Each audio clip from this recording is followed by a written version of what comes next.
Selamat pagi, Ibu Bapak dan saudara-saudari yang terkasih di dalam Kristus.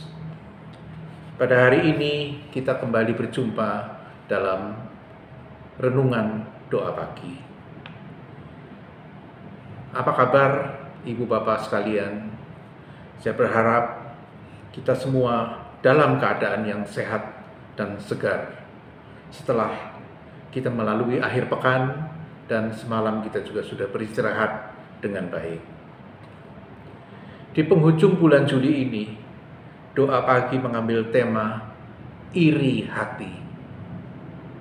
Dengan bacaan dari surat Yakobus pasal 3 ayat 13 sampai dengan 18. Marilah sebelum kita membacanya bersama, kita berdoa. Bapa di surga, kami sungguh bersuka cita pada pagi hari ini. Sebelum kami beraktivitas sepanjang hari ini, kami dapat mengikuti, menyiapkan persiapan kami dalam membawakan renungan pagi ini.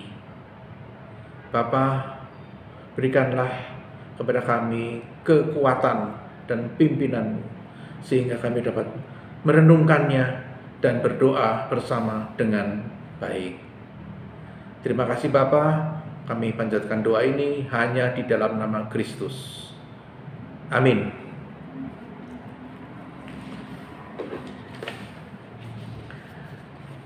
Yakobus pasal 3 ayat 13 sampai dengan 18. Siapakah di antara kamu yang bijak dan berbudi? Baiklah ia dengan cara hidup yang baik menyatakan perbuatannya oleh hikmat yang lahir dari kelemah lembutan.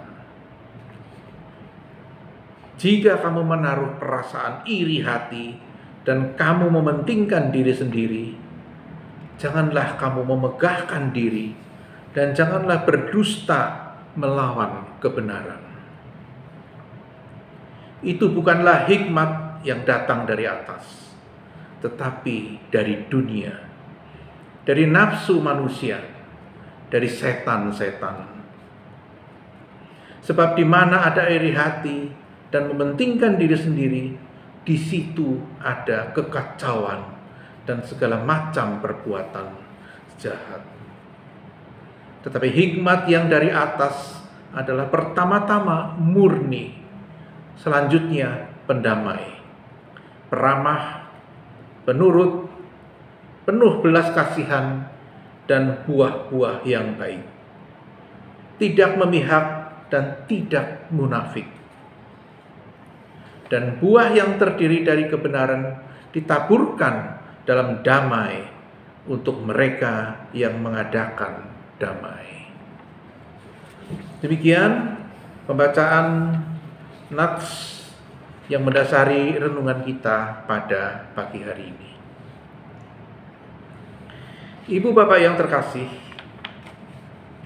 sejatinya surat Yakobus yang baru saja kita baca lebih mirip buku catatan kecil atau buku nota yang berisi banyak nasihat dan petunjuk tentang bagaimana umat harus hidup berperilaku baik terhadap sesama.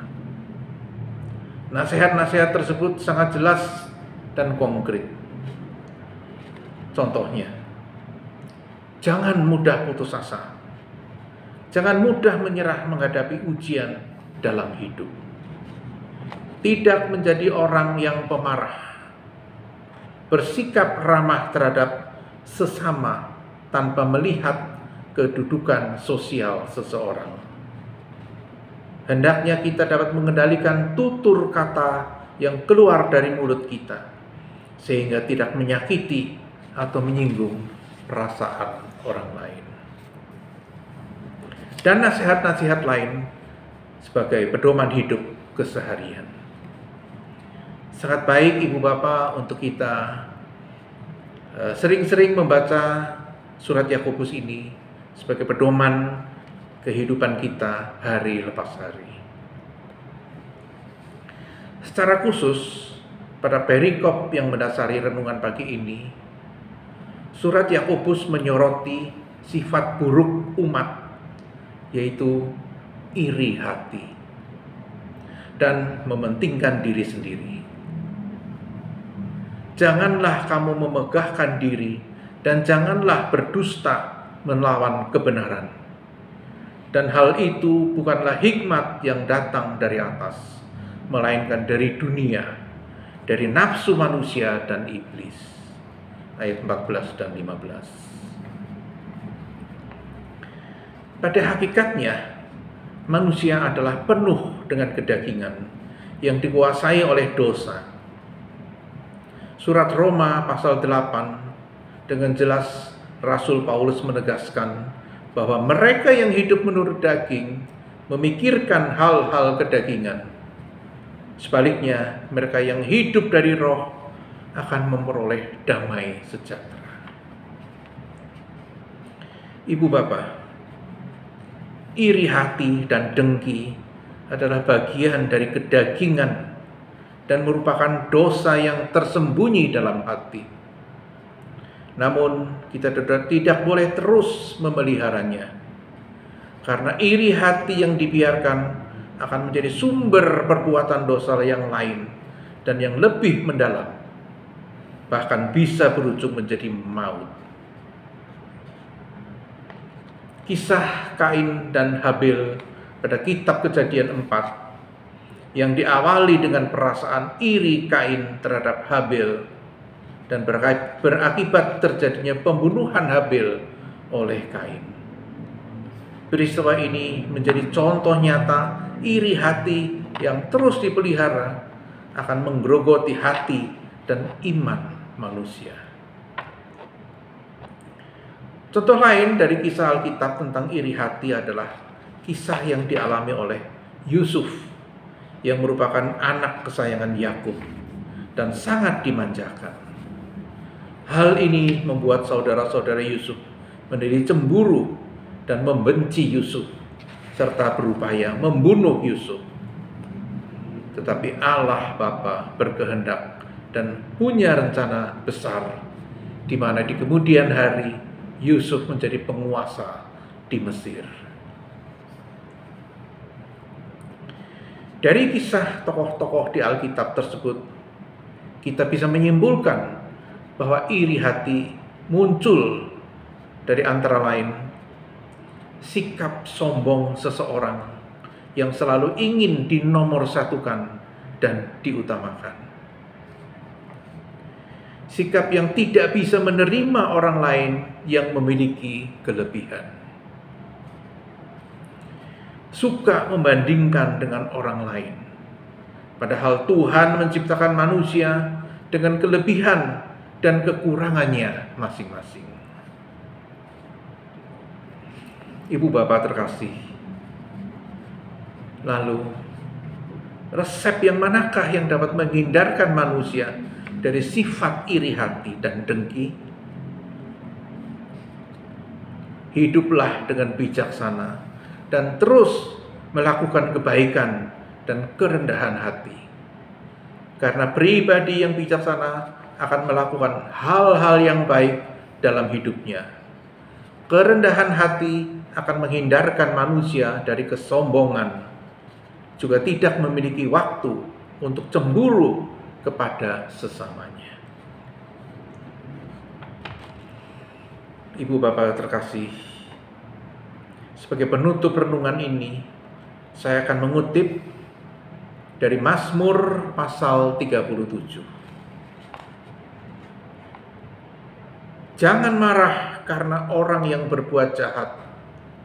Jangan iri hati kepada orang yang berbuat curang. Sebab mereka segera lisut seperti rumput dan layu seperti tumbuh-tumbuhan hijau. Percayalah kepada Tuhan dan lakukanlah yang baik.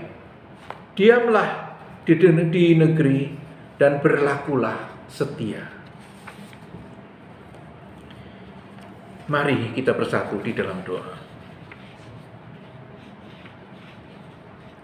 Bapa di surga, kami sungguh teringat akan saudara-saudara kami yang saat ini sedang terbaring sakit, baik yang dirawat di rumah sakit maupun di rumah. Kami mohon kepadamu, berikanlah kesabaran dan harapan melalui dokter dan tenaga paramedis serta perawat dan keluarga. Semua tindakan medis dan obat-obat yang diberikan akan dapat memberikan kesembuhan dan pemulihan kesehatan saudara-saudara kami. Kami juga berdoa untuk gereja kami, GKI Samanhudi, yang pada bulan Agustus ini akan menjalankan bulan kesaksian dan pelayanan.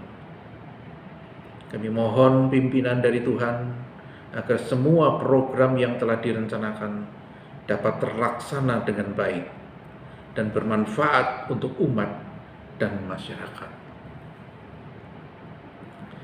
Pada akhirnya kami juga teringat akan pemerintah kami yang sudah disibukkan dengan tahun politik menghadapi pemilihan umum, baik pemilihan presiden, anggota legislatif maupun pemilihan kepala daerah yang semuanya akan dilakukan pada tahun 2024. Kiranya semua pihak, baik partai politik maupun calon presiden, wakil presiden, dapat tetap mengutamakan persatuan dan kesatuan sebagai negara maupun bangsa Indonesia.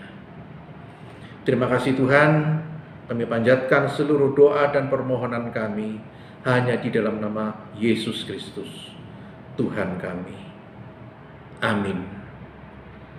Selamat pagi, Ibu Bapak, selamat beraktivitas, dan Tuhan memberkati. Bagi Bapak Ibu yang memiliki pergumulan khusus dan ingin didoakan, bisa menghubungi rekan-rekan pendeta di nomor berikut.